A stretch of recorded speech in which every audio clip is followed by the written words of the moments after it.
please give me a heads up when it's about 5 minutes before the end, so that Steven has a chance to do his thing. Oh, who we are and what are we doing?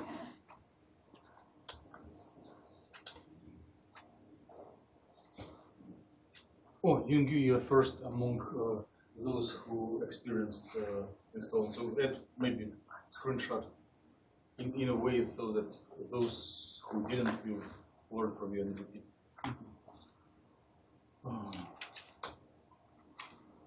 So who we are and what are we doing? We are in the physical chemistry class. We want to predict future in order to give some comments about expected outcome of experiments, and you do have abstract theory of quantum theory about wave function, which does have a bridge and protocol to compute expectation value for a variable that may be in parallel measured in the scientific instrument one another. Although right now we are focusing on something oversimplified. With all these tools, we are focusing on the simplest possible problem, the particle without potential in one-dimensional space. And we were trying to answer scientific question, what happens with the center and what happens with the shape of the initially localized wave vector.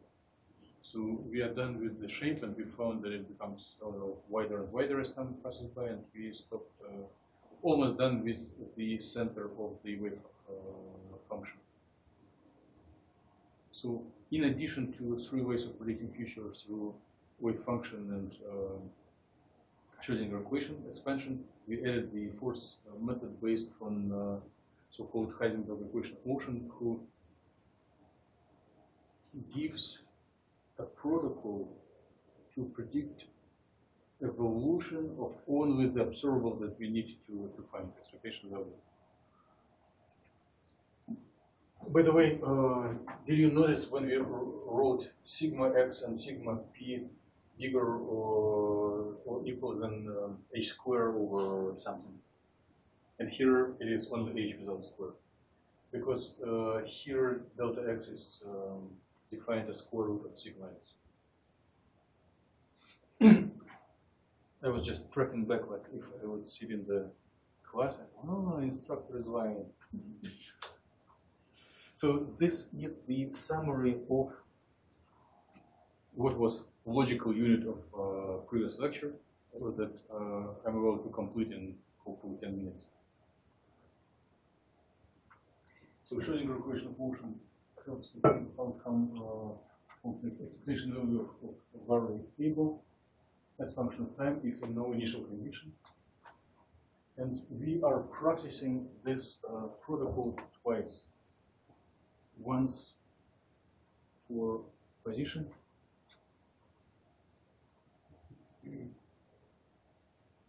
and another for momentum.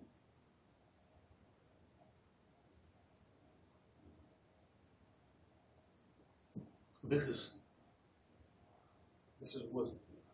was not declared upfront. We came to the idea that we need to do this duality because when we did everything for position, we found that it depends on expectation value of momentum, and therefore we need to do it for momentum. So the stuff here with rectangular brackets called commutator when one swaps the order of operators inside, and the Hamiltonian includes second derivative of position. So we just look on this procedure as swapping differential operators, and when we carefully do it, we find that commutator of Hamiltonian of space and position operator will be first derivative of position. And if we play with units, we find that it will be nothing but momentum. And if you put angular brackets, representations with expectation value of momentum. So change in time of position is momentum over mass, which is velocity. Very reasonable. And if we integrate it as people typically do in like freshman physics or sometimes in high school. Just integrate left and right part. Then on the left, one gets expectation value of position as function of time. On the right part, one gets a constant, and integral of a constant will be just this stuff multiplied by duration of the trajectory. So we are getting that if the momentum is time independent, which we are going to prove in a second, then the center of the wave packet will move continuously. So how do we get to the conclusion that momentum doesn't change in time? Because if it would, then integrating the right part would give something more complicated. So we practice this Heisenberg equation of motion, which is co-mutation of Hamiltonian momentum. Hamiltonian is momentum squared. Momentum itself is momentum. We can put constants outside of the brackets. And here we do have expression PPPP minus PPPP. So any commutations are senseless in this repeated fashion, so it gives 0. And generalizing commutation of any power of a given operator, the operator with its power will give 0. Momentum with its square will be 0. So since commutation of the Hamiltonian momentum in this specific case is 0, then change of the expectation value of momentum will be 0, and integrating left and right part and get the dependence of momentum expectation value on time is trivial. It will be the same as initial condition. Therefore, here we do not need to do anything. It's just P with 0. Basically, I'm done. There are like 5 slides which chew this material over again and just stop me or speed up. So this is PPP minus PPPP. Right? This is integration. Integrating left and right part with this right symbol. And it means that momentum doesn't change with time. By the way, this is good word. The observation that we are doing right now, so that if you give up any quantum description, if you just look on a classical particle, you will go in a space. You throw it in and it goes forward. So expectation value of position will follow the laws of Newton. You either keep initial velocity or stay 0 if you were not strong enough to give. So it is not a discovery. It was known like 300 years ago. But those times it was following from this simple Newton's law that didn't deal with electrons and didn't deal with objects that do have waving nature. Right now we're describing an electron that has a waving nature, but coming to the same conclusion. So in specific cases, this one-to-one agreement between classical and quantum world is possible, and the gentleman who found it, his first name is Ehrenfest. So this connection is referred to as Ehrenfest theorem, and means if you, well, maybe some of you are just waiting under the course and forget anything about it. But if you get back to it for some purposes, you may see references to Ehrenfest theorem. And it means in some cases, quantum laws give the same predictions as classical. Done. So, answering, skinny wave packet becomes a little less handy. And it moves, the center moves from where it was originally with constant velocity forward. So our original hypothesis moves straight and changes shape after. Done. We are not done with the meeting today, but we are done with particle in the free space for a time. We will return to it a little bit in labs in like 2-3 weeks, but we are done with this event. You have a little hands-on. So experience with this practice was not a big discovery, but it gave you some intuitive feelings, what to expect from similar objects. If there is no potential that confines electron in a specific place, it tends to take over larger areas. You've got through the concept of this continuous index and Fourier transforms, composing with bracket as superposition of plane waves. So it's, you've got a very rich baggage out of this little chapter.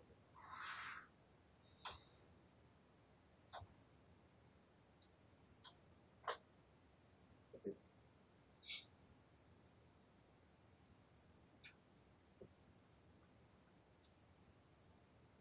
So just let's follow the simple logic. If no one confines an electron, if there are no attractive potentials, it will try to take over as much space as possible. But in the real world, it's not the case. Typically, electrons are being attracted. Electrons are being attracted by who?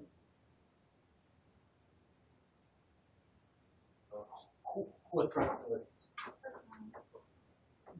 Yes. Who else?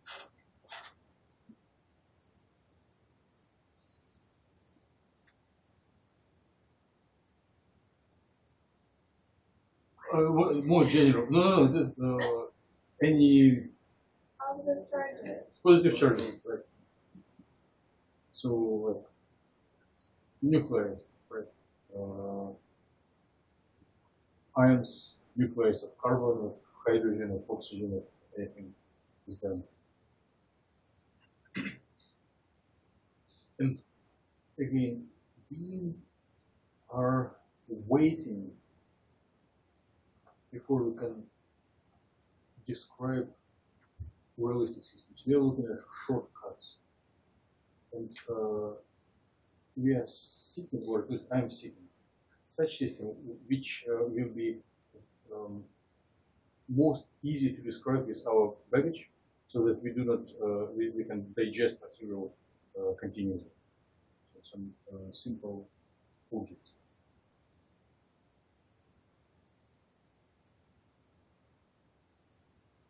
Single atom, single proton is a little too much of a challenge. Like, there is a Coulomb potential, there is a position, and there is a potential energy, right? So it will be negative near the center, and electron gets trapped. But it is not hydrogen. But what if we right now I'm offering you a little thing that sounds silly at the first glance. I'm suggesting that looking at a group of atoms will be easier than looking at one. So what if we, again, we are not formally introducing molecules, but what if we have just group of identical atoms staying close nearby?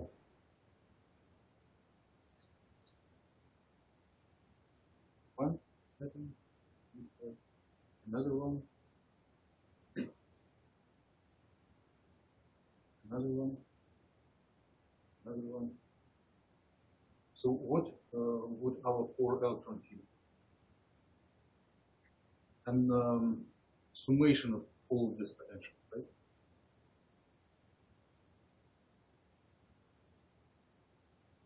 And if group of atoms ends on the left and right, so it will be region of space, which is more preferable for electrons to stay, and region of space which is less preferable to stay.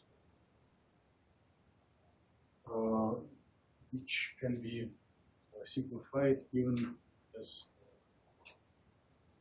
area with lower potential and area with higher potential.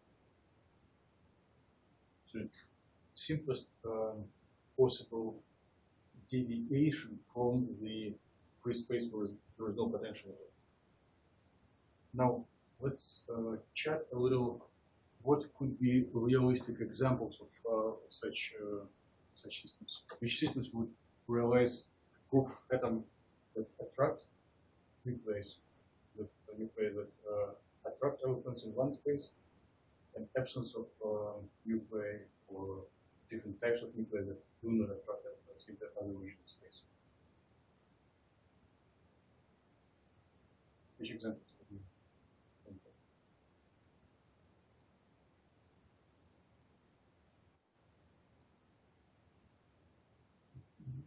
You will be shy just examples from real life of group of nuclei homogeneously spread in a specific area of space and being absent in other areas of space. Huh? Yeah, compound, any molecule would be okay, right? But if you want to make our life a little simpler and we want to have some regularity and periodicity. Crystal. Should we look on the infinite crystal or finite size crystal? But still infinite, no? No. In a very approximate way, infinite crystal is very, very similar to free space. And we want to catch the borders between stuff. So, I knew what you were looking for. Right. I was like trying to orchestrate and get the answer I want. So finite crystal, right? Should we look at dielectrics, semiconductors, and metals?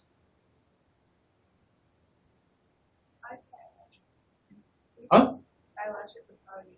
But electrons do not want to sit in dielectrics. They do not come through. Huh? Semiconductors and metals, and outside, it should be either vacuum or dielectric. It's a very good example for such fields.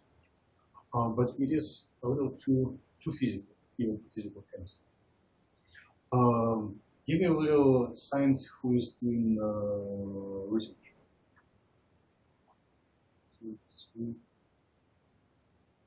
Okay. Who is exposed to some experimental labs? 1, 2, 3, 4, 5, 6. Okay.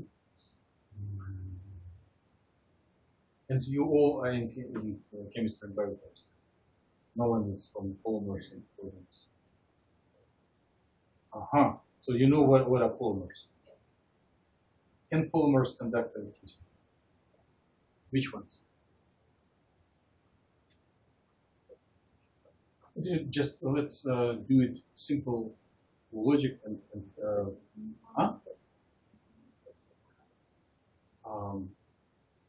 I know how to answer this question with zero knowledge on science at all, like linguistically. Which polymers conduct electricity? Conducting polymers. So who is aware of conducting polymers? Okay, so what is their feature? Super. I like this. We're on the same page. But if you look a little bit deeper in the atomistic level, what is the difference between conducting and non-conducting polymers? Super. And how to, like, if most of the polymers are hydrocarbons with maybe a little bit oxygen and sulfur or nitrogen, but mostly carbons. So how to set up carbon-carbon bonds so there will be, so you get a really great answer. The bonds between nuclei, between atoms in the polymer should be set up in such a way that there is a free electron. So how to set up bonds between carbons in a way that there will be a free electron at the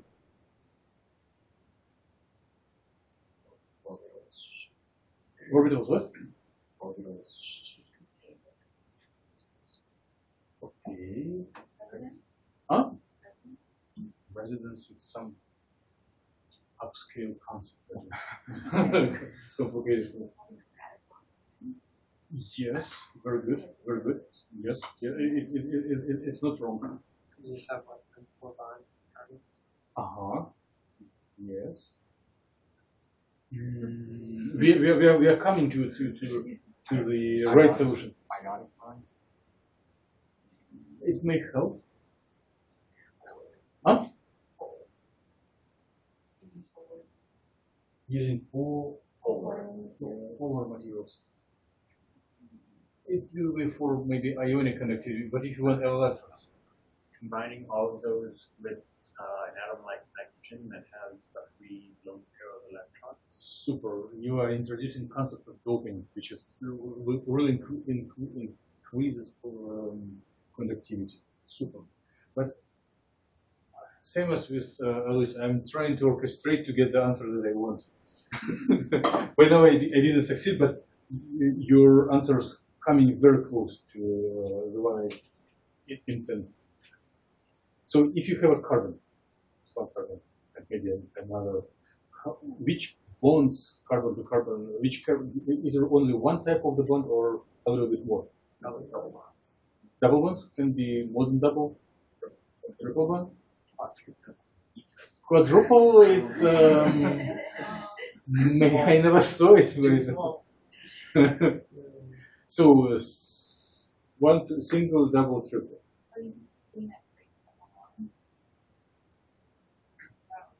Breaking double bond? What is, I'm a little, we are super very close.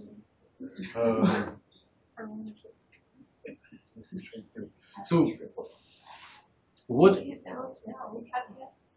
if you have methane, right? CCHH. It's a single bond. Yeah. You are more better chemist than I maybe, but if you have a double bond, there are like 4 hydrogens and how you call it? Ethylene? Alkyl. Oh, with 2 carbons. Ethylene. Oh. C2H4. Huh? Ethylene. And if you have 3 acetylene, like for old-fashioned welding. What are the chemical bonds in aromatic ring? Are they single or double? Double. Or all double? 1.5. It's like it's all resin. There's resonance, so they can all share it. But it's completely Right? Yeah. So here, but does this poor molecule know where to put double and where to put single? Shared resonance. Excellent. You are the closest to the correct answer. Rude. I missed the word shared. But is it But okay. You share. Now it is shared credit. So what would be as chemists you should be able to give names if you have carbon, but it is alternating single, double. I'm sure there's something like that. Me too. And there would be hydrogens here. Oh yeah. Polyethylene? Yes. Polyethylene is plastic bags for the store. Huh? Polyacetylene. You huh? Polyacen? No. Let's take it as an extra credit to next homework. I need to learn it as well. But if you do this, oh, by the way, it's time to focus back on this. Yeah. So this strand that we all need, since I'm also chemistry and that, so we all need to learn together. Olefin? Huh? Olefin? No, I've heard this name and it is not. There was no letter F. You may, Oh, it's iron? What's paramedic? it's something like poly and very simple. There is, but let's look in Google or whatever. But does this molecule know where to place single and double? It means that they can alternate. So this all double bonds can simultaneously go forward, right? And in average, it will be meaning that electrons have not moving. So just from scientific intuition, such molecule will be conducted. Such polymer will be conducted, and it's probably the simplest conducting polymer. Now, Alyssa wanted infinite crystals. If it will be poly, yes. Infinite continuum stuff. But if you want confinement, we need to have it a little shorter. So let's, we still have time. What is the type of arrangement of the state government in this country? How we get from? Oh, good, democracy. What was the arrangements, possible arrangements of the state government in ancient Rome? Yeah. Huh? Okay, we should write it. So anarchy, monarchy. You are in a very right track. Now you are following my orchestrator. Anarchy, monarchy. Perfect. That's just like a few of them that. Oligarchy. Yeah, that's right. So what is oligarchy? So there's like a Group. There's like a religious oligarchy. So mono means one, poly means many, oliga few. So there are polymers which are infinite, and there are oligomers which are shorter pieces. So this stuff that we will be looking at, the model with simplified potential, will be a very good qualitative description of conducting oligomers of conducting polymers. So the charge can move in a certain range and not any further. So it kind of like jumps space between them. It can jump freely in between the edges and can go further Between the olive. inside this. Yes, between all the units. Okay. It's same figure. Right? If you add together several potentials, it will be more attractive. Okay. So I know the name for this one. So it's polyphenylene. And it is one of the polyphenylene. One of the conjugated conducting polymers. And if one, instead of infinite polymer, makes few, then it will be oligomer. And it does conduct, well, it's not conducting electricity on a global scale, but electron moves freely inside. Okay. So you've got, now I'm jumping between subjects, but I will return to physical examples a little more. Just remembering maybe to myself and to you, what are we doing, how we connect pieces of the course, navigating in a space of theories. So we've done evolution operator, Schrödinger equation, Heisenberg, for electron in free space, right? And now we are doing one electron in one-dimensional box. So box is like when there is a potential in one area lower, in other areas higher. I had a close colleague who was preparing doctoral thesis, and it was related to concept of particle in a box. But this concept was applied to quantum dots which are spherical. And it was like text. Let's consider particle in a spherical box.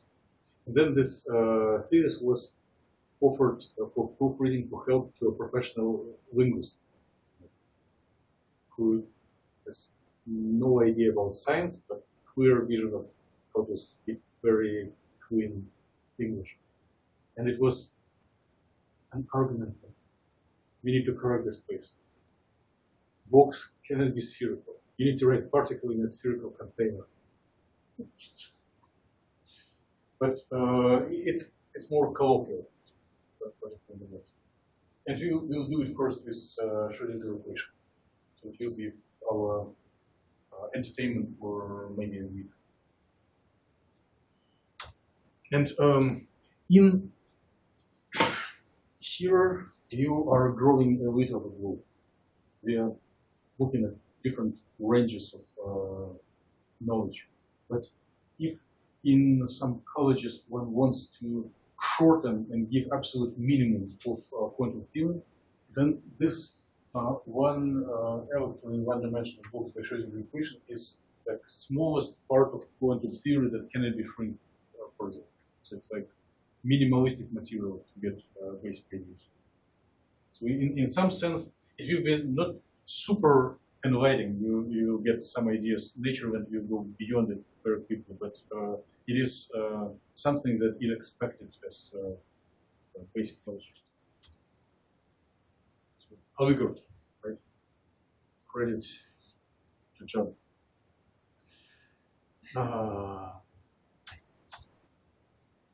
Did it say it on the side of that? What? What do I say? Where? Which side? Polyacetylene? Let's double check it. I'm not sure in my chemistry skills.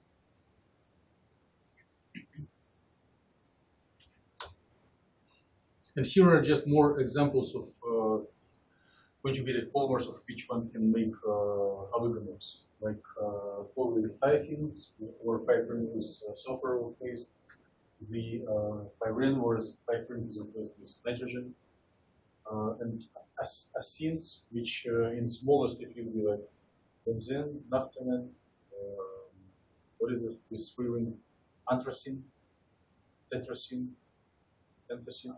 When benzene rings are stacked close to each other, shoulder to shoulder.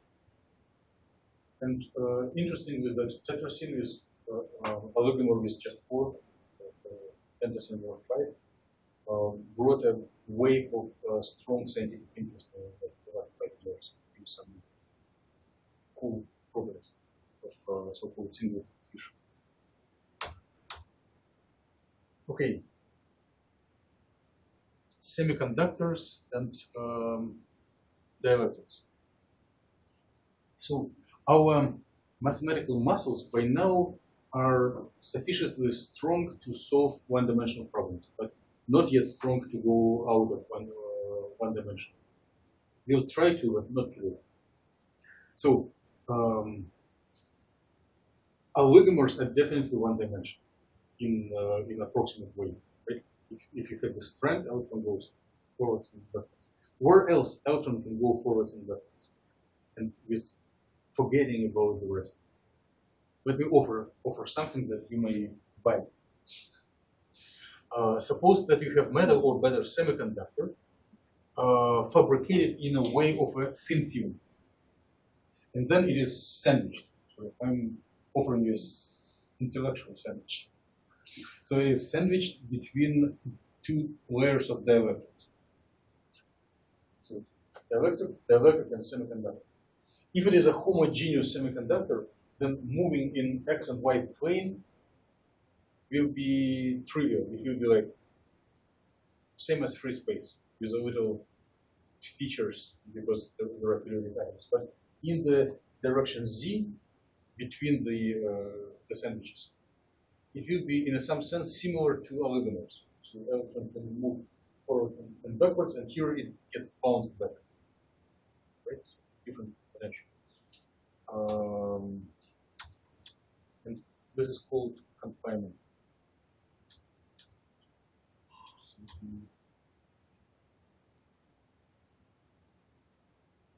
I don't know why it is here, but it is assumed that you all know this Euler conversion approach, right? Give me a hands if you didn't. Nanometers to electron volts. Good. So this is something I really like. One very student did it for me like 6 years ago. It was a paper later. So it is a literal, explicit modeling of this idea. So semiconductor, which is silicon, and dielectric, which is glass, silicon dioxide. And this little gray clouds are electron densities for orbitals, HOMO and LUMO. And what is interesting here is that electrons prefer to stay in the area of semiconductor, and they avoid going to dielectric, unless they are excited really heavy with UV light. So it is an example of so-called confinement. So electron is confined between walls, right? It can go inside and it cannot go outside, right? So we will cover the concept of confinement in that follows.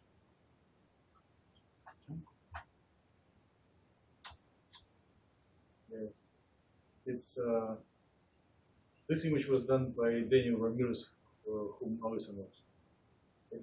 So it is a little different confinement. It is a thin film of semiconductor between, instead of vacuum or dielectric, it's just covered by organic ligands, which do not designed to conduct electricity. And it is also in this direction it can go, and in the walls of these ligands, electron is confined. These clouds show that it prefers to sit in this area. So I hope this will be last slide from where we will start on Wednesday, because Monday is your glory day.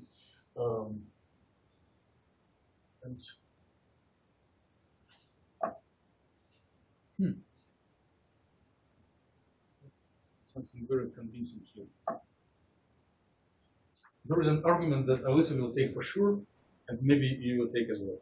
So in order to break the confinement, one may excite electron very, very high, higher than opticals. So if the excitation energy range between optical and UV is like 3 electron volts, right? And if we excite to about 8 electron volts, it's a band gap of silicon dioxide, then electrons will start penetrate into the silicon dioxide layer. Consider the symbol for 8 electron volts and rotate it by 90 degrees.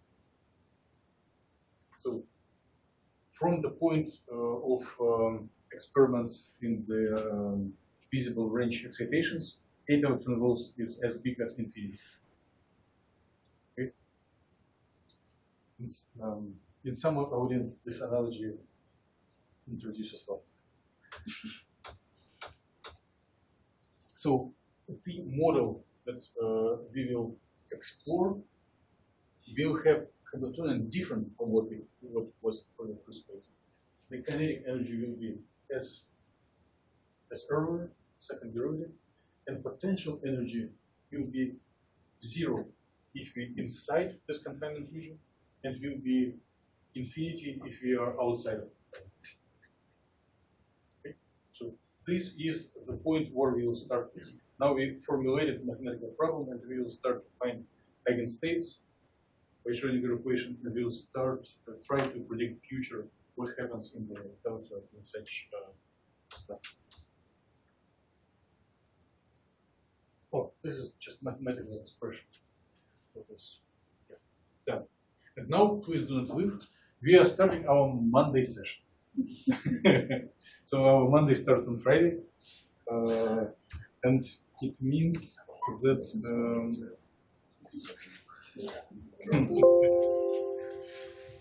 yeah, it's a terrible thing. Oh, it's better if Friday starts on Monday. That sounds fun.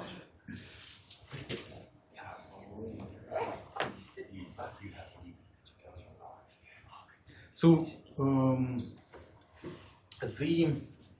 Monday session will be on acquiring the practical skills in operating Matlab software. And Steven will teach us how to program in Matlab. So I don't know how much experience with Matlab any of you have, but it was all completely new for me. So this was a very exciting learning opportunity. But we'll be talking about writing scripts in Matlab, loading, saving them, and running. So first, loading, you're going to want to be in the Home tab, which is the leftmost tab in the upper left corner when you open your Matlab program. You can see the open file, which is where you would open a previously downloaded script that from somewhere else, and also the new script option, which is where you would use to open a script that you would write yourself. Oh, and once you download a file, it will probably be under your Downloads tab if you don't move it to another file with saving. So saving a new script is the same as almost all computer editing programs. In the Editor tab, which will open after you have opened or a previously loaded file or a new file, you will click the Save option, click the download arrow underneath it to go to Save As, and then you give it a name. The name that you give it, the file, is what you will write in the command line when you want to run that script at a later time.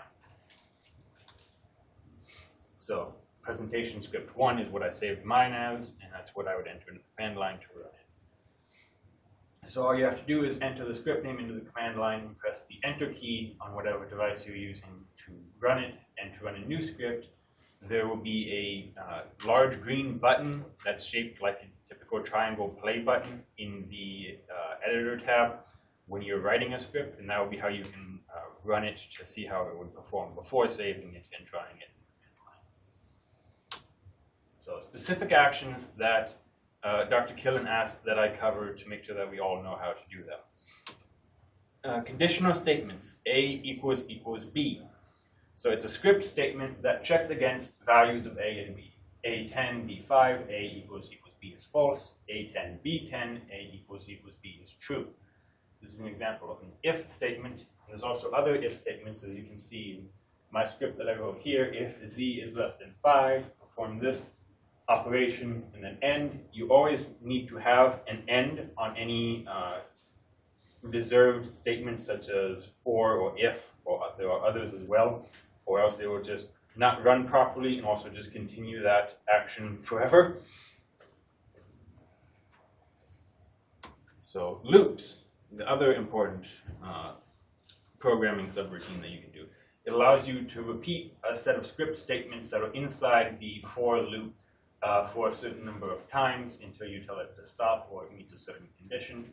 So you begin it with a for statement. There are other statements that you can use to begin loops, but this is the simplest one. Then you write the statement that you want to be performed inside of the loop, and then end it with an end statement.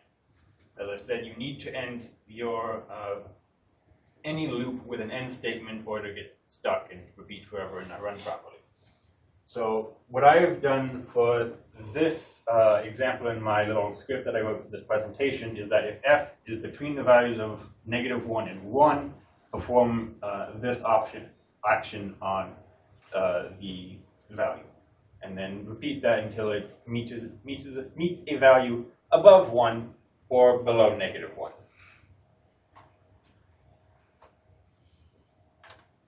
Questions?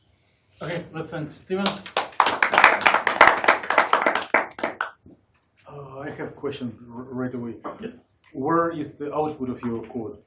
Oh, I did not actually include a photo, but it output, as you can see with figure, it outputs to a plot. How does it look? You can show by hand. So this one that I wrote here selects 10 random variables and then plots a graph of them and then takes the log of those 10 values. And if those values are between the range of -1 and 1 for the first graph, it will add 10 onto the log value and then plot it. And then the second one is actually 10 more random values multiplied by the maximum value that it selected from the first graph. And then it checks to see if any of those are below 5. And if those are, then it adds 10 and multiplies by 5 and then plots it on a second figure. Interesting exercise. So a suggestion that everyone who presents on Monday, if you give pieces of code or little commands, immediately show output, what comes on the screen, because it will increase the educational power of your presentation. More questions to Stephen. So means everyone can do if and loops. There's also If someone cannot, then Stephen will be guilty. Dr. Kilman was kind enough to send me links to the explanation page from MathWorks. So, okay, let's thank Stephen once again. Thank you.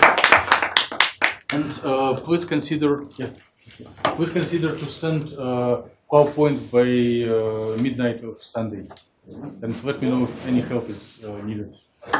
I realized the code I wrote is just kind of cludged together. I just needed something that would demonstrate it.